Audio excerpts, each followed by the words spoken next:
Hi folks, I'm Adrian Sanabria, the host of Enterprise Security Weekly. Every week, we interview the most interesting folks we can find, talking about the most pressing cybersecurity issues and challenges facing the enterprise today. Myself and my co-hosts have each been in the industry for decades, long enough to see the patterns in the industry and explore where trends are going.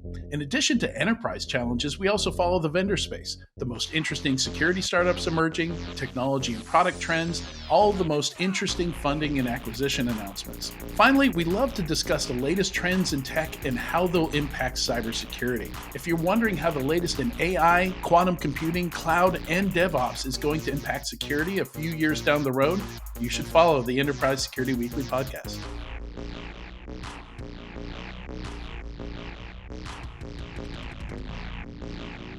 Welcome back to Business Security Weekly. I am your host, Matt Alderman, joined by Ben Carr. Follow Security Weekly Productions on LinkedIn for exclusive show clips, insights, and updates across our organization.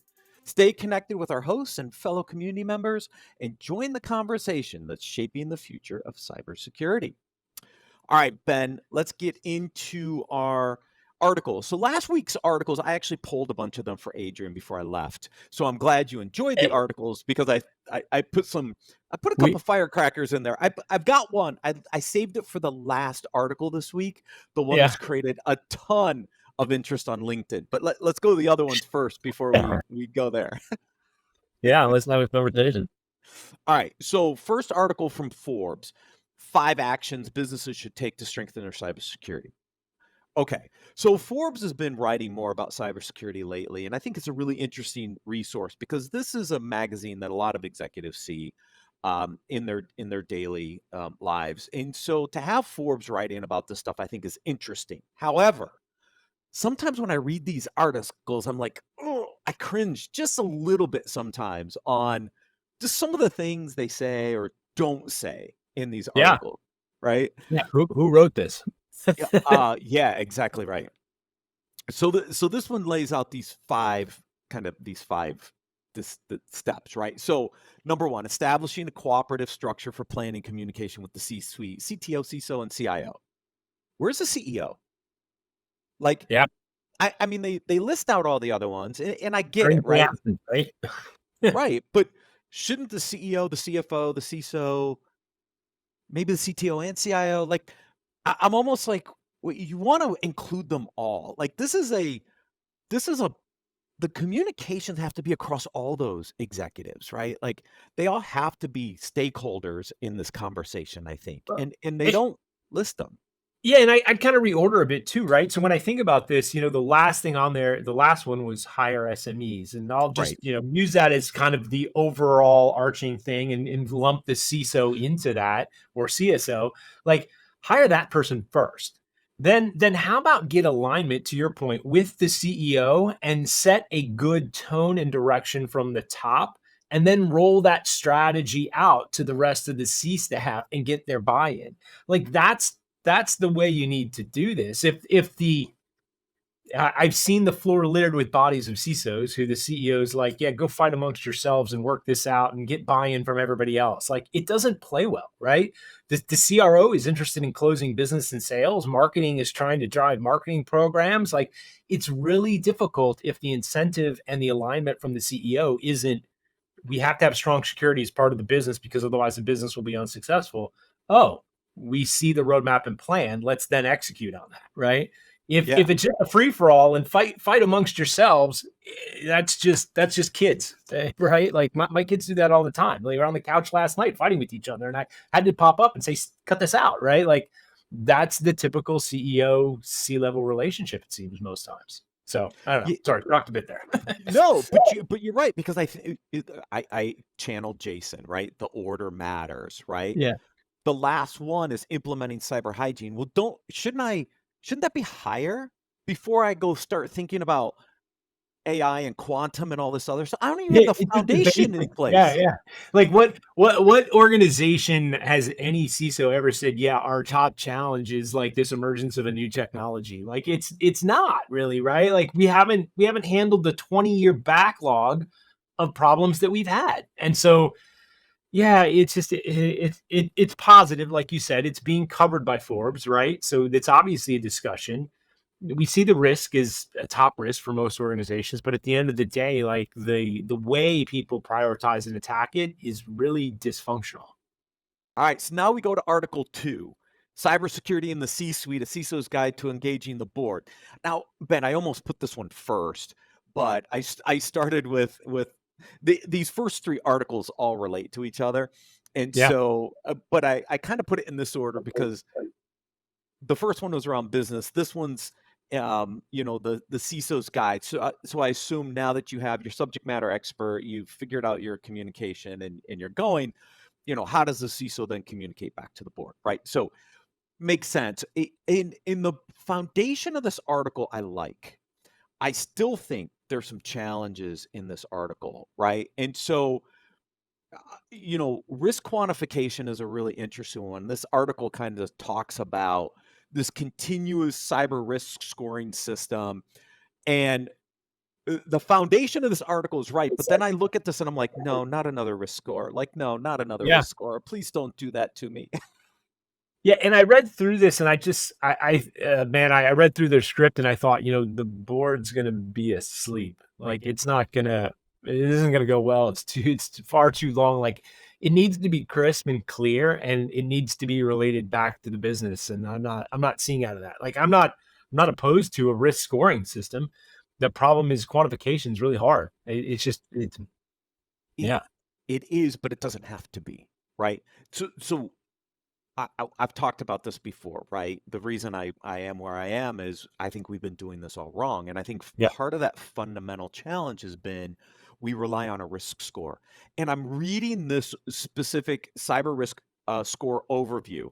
So this is supposedly what the CISO is saying to the board. Our cyber risk score is calculated by our platform as a dynamic and nuanced measure, rigorously aligned with industry standards to ensure objectivity and transparency. Okay, so it's a calculation based off a platform in a black box, and yet you're telling them it's transparent. Like, people wake up. Like, this is never going to fly with a board. no.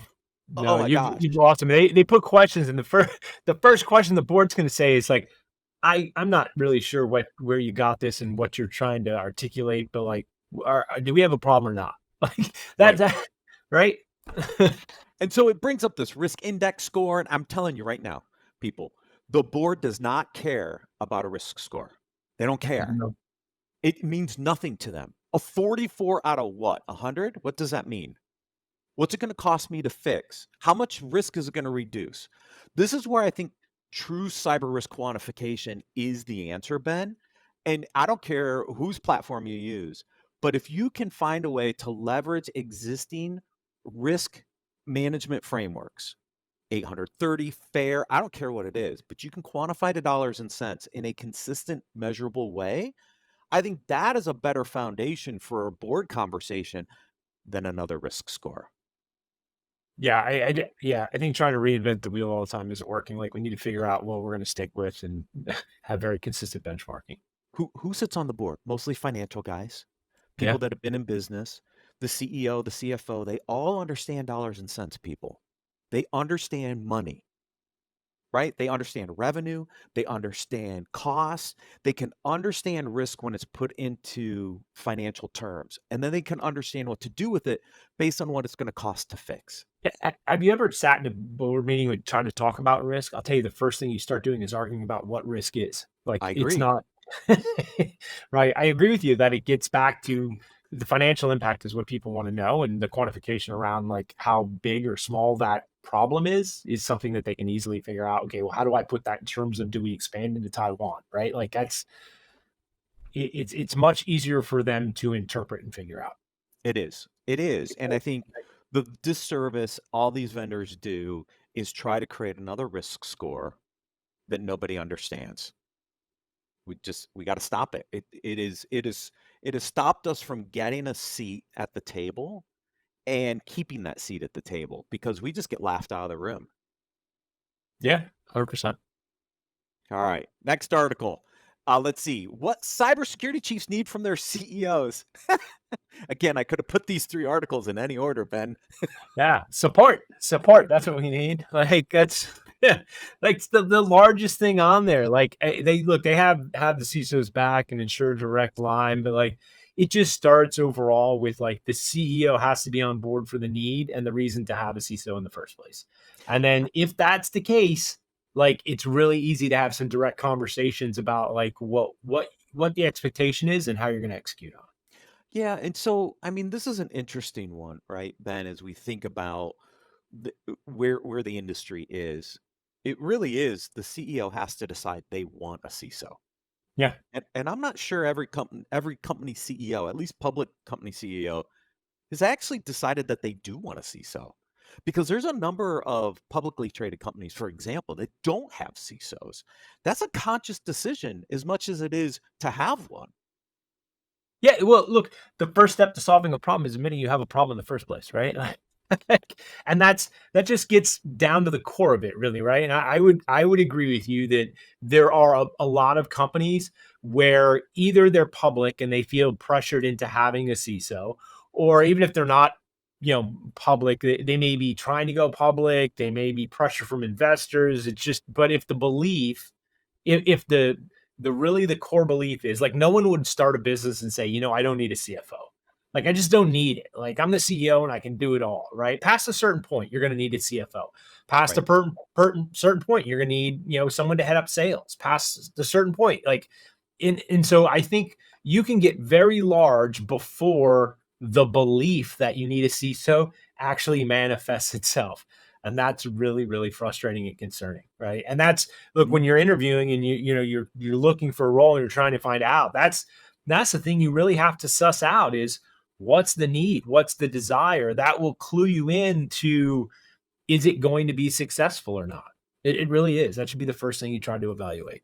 Yeah. Not that you agree on AI's impact. Like Jesus, like stop following like these shiny, flashy things. And it's not the catnip of the CISO world. Like, yeah, is AI something we need to talk about for certain companies? Yes. But like it should never make it on one of these lists until we've solved all these other problems. The better question is, do I want to manage my cyber risks or not?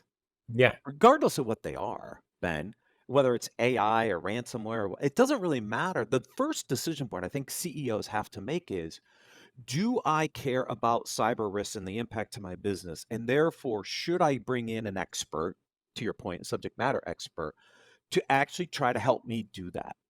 That's the first like set of decision points that I think CEOs have to make. Just like, do I need a CFO? Do I need a sales leader? Do I need a whatever? If I feel that I need to manage my cyber risks, then I probably want a CISO. Then it's about getting direct line to the CEO and having that relationship and making sure that the CEO has the CISO's back, etc. But the first decision point is the one that I think most CEOs have not come to yet is whether they care about managing cyber risks. Well, and that, yeah, it's that same answer, like, again, for every other part of the organization, right? The way I like to think about it, or I feel it should be thought about, is whenever you're hiring a C-level executive, that should be a partner to the rest of the C-level executives, but really to the CEO, right? And so if you're not handling in that way, if you're not involved in a partnership because the CEO says, I need you to take this piece of the business for me, then it's probably a mismatch and the wrong fit, right? And yeah, I don't know how to get that buy-in sometimes, but it's something that you definitely need to evaluate. Yeah, for sure. So since AI and demystifying AI is way down the list, this next article probably isn't important for you, but it is a CISO's guide to AI.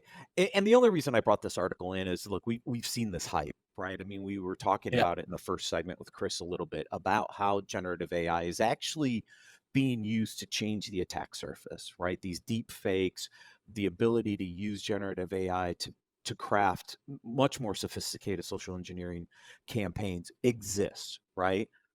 But then you get into the hype of AI, and it's interesting. You watch, the different finance shows. You watch CNBC or Fox Business, like just the words AI out of a CEO's mouth changes the trajectory of their stock. It Like, does. that's It's how hyped up it is the right revenue now. driver. Yeah. Oh my gosh, it's nuts. And so, as a CISO, like, how do you even get your arms around this hype? And I think this article does it does a pretty good job of thinking through, like, what do you do around demystifying artificial intelligence? What do you do from a kind of a regulatory? NIST has published their AI framework. It's a starting point, but look, this is an evolving space. I mean, we're talking to partners that are still working on building out AI And quickly governance evolving, right? Like capabilities. evolving super quick. Like it's yeah, like Super yeah, quick. exponential evolvement. Yeah. So look, I don't want to down. I mentioned AI because in the last article it was called out there, and I just thought it was inappropriate in the scope and the scheme of what they were trying to go over. Right. But when I think about AI, yeah, it is certainly a risk, and depending upon what your organization does and what you're trying to accomplish, and your business models, it can be a lesser or lower priority for you as a CISO. I certainly think that there are things that you need to look at. How are you using AI? How's the data sharing happening? What's the model look like? Like, are you exposing data inappropriately? So, how do you need to capture it? I just think there's a balance to this, right? Like Mhm. everything is a potential risk. And so again, like when we talk about ourselves as essentially risk officers, right? Or involved in risk, not security officers. It's just the balance and trying to figure out where to prioritize it and where to fit it. There are businesses where this is a real concern for them and it's out in the front door. And there are other businesses where it's, again, 99% of their attack surface is not going to be AI. So Right. it's just figuring out, and that's what the CISO should do, right? Figure out the risk, figure out where it's weighted, what the priority is, and communicate effectively. And I think a lot of people are going to be pushing back against the other C-level execs and say, we need to pivot to this. Like, yes, but it's not really that of much of a concern for our business. Yeah, because when I look at the risks around AI, there are some known risks, right? Yeah. From like using the models, right? You've got privacy concerns, you have potential concerns with the prompts and data poisoning and some other things and getting, manipulated results. Like there are some real risks here, but where do those risks sit in the context of the broader cyber risks, right? If you as an organization have not gotten your arms around human error and social engineering and ransomware, like is AI Yeah. risks really that high on your priority list when you haven't even done the foundational stuff? And it's part of the, just the core thing that we're supposed to do as executives, right? Look at the investment necessary and the payoff and try to figure out, like, go for the low hanging fruit, do the easy stuff first, right? Don't go for the really expensive, hard stuff that's really, really will take forever and is hard to get done because you're not going to get value out of it, right? And so, as an executive, manage and evaluate where you get value and focus on that first. Yeah, so you know what's going to happen, right? Everybody's just going to use Chat GPT and just take a bunch of sensitive data and throw it up there because that's the cheap way to do it. And it's going to be an echo chamber, right? It's going to be the AI talking to other AI, like trying to defend against AI. Oh gosh, we'll never get anywhere. We're just going to be in a big circle. You've just figured that out now. No, it's been a little while, but yeah, yeah. Uh, Next article: cyber insurance strategy requires CISO-CFO collaboration. You don't say. Duh.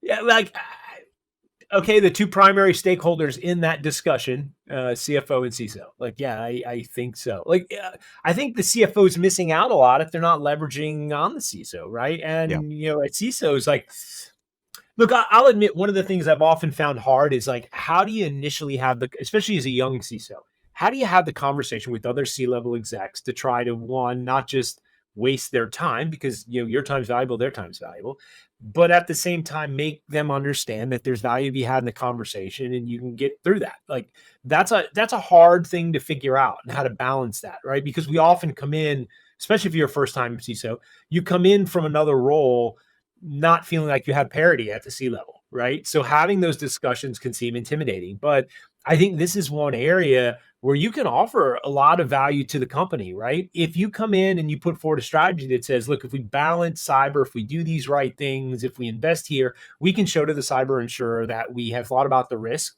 well. And as a result, we can lower insurance, which is a direct cost savings to the company, right? And in some case, hell, we can keep our insurance instead of getting tossed off the policy, right? Which is also a benefit to the company. So this is something that you could, in your MBOs at the end of the year, look back and say, we saved X dollars, or we were able to maintain insurance or keep insurance, and there is a direct benefit, and that will hopefully tie back to your success. Yeah, the line in here that I brought it up earlier. Cyber risk quantification helps model potential losses, right? It goes to me, the only way this works between the CISO and the CFO is we have to figure out how to model this as dollars and cents again, right? Because that's the language the CFO understands. And if I can show how a set of control gaps or control mitigating controls have been implemented to reduce our overall risk, I can use it as a model to go to the insurers and say, look, this is where we are. And, Yeah. and use it to actually identify how much insurance, how much cyber insurance you should actually buy, right? Remember, risk management discipline. I avoid the risk. I accept the risk. I mitigate the risk. I transfer the risk. Well, if I quantify it and I say, look, based on where we are as an organization, we've assumed $10 million of risk as a number, then I can insure against that $10 million potentially in a cyber policy. Maybe not anymore, maybe not any less. You don't Yeah. know, right? But without doing it that way, do you even know that you have the right amount of coverage as a CFO? Yeah, yeah, a lot of people don't, right? Again, I think this is foundationally a good place to start developing that conversation with the CFO. And to your point, like if you can do this around dollars and cents, get agreement from the CFO that, yeah, I buy into this. This is a way we can explain it and use that. That can be transformative, and you can then transition into a further discussion where the CFO can be a supporter to you, to the rest of the organization. And you can work on a way to actually have that communication that everybody understands. So I'm a big believer in this. Yeah, I mean, even in my day job, we've been talking to some of the brokers and they see the value in this, right? Because they all have their control questionnaire over here. They want to understand the control that you've implemented. But if you can take those controls, tie them back into risk quantification, oh my gosh, the brokers see the advantage of this. CFOs would have to also see the advantage because now you can align the insurer's expectations with the CFO expectations and get to common alignment, like that's nirvana. We're just not there yet. That's Yeah, the challenge. Yeah, it's a journey, Matt. It's a it journey. is. It's 20, what, 6 years and counting for me. You're close to that too, I think. So Yep. Don't remind me. yes. And on that journey, our compensation is going up. So this is the article that's created a ton of comments and a little strife on LinkedIn this last week. So I had to pull the article in. I think Ira Winkler started a thread post on this top cybersecurity salaries shoot past 780K. And he's like, these are all inflated numbers. This is only like a small percentage of the industry. It did create a lot of activities on LinkedIn. So thoughts? Yeah, look, when I look at these numbers, they seem a little bit inflated, right? So when I look at, so it says for cybersecurity directors, annual compensation was 330 on average, with 250 being the cash compensation they received annually. Okay, so are they including bonus in there? It would seem that they're saying that's cash compensation, that they are, which leads me to believe that the other 80K is stock, like potentially, but like, is that I pre-IPO, like where it's an inflated number, it may never materialize. Like there's a lot of variables in here.